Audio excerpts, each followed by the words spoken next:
Kasamahan niyo ako mag-cooking ina niyo. Go. I cook jam palayach. Magkukuha ko ng palaya. Please, samahan niyo. And then, wait. Ina niyo nga din. At dito nga kung makikita ninyo ay ginisa ko na ang bawang at sibuyas. Tinime-lapse ko na pala ang video para mabilis nyo na makita ang aking pagluluto. Pagtapos ko igisa ang bawang at sibuyas, hinalo ko na ang karne. At pagkatapos ko to gisahin ay hinalo ko na rin ang ampalaya.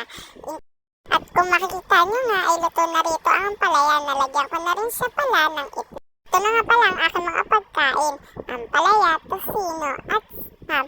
Samahan niyo akong kumain at tinikman ko na nga ang aking niluto na ampalaya. Nasarap pa naman ako kaso just a little bit siya na may pagkapait. Pero masarap siya kasi ganun naman talaga ang ampalaya. Tinikman ko pala yung spam. Wow, nasarapan ako. Wow. Sobrang sarap. Na para bang di kumakain ng spam sa isang linggo. Sumubo ako. Kasi masarap sumubo. Pero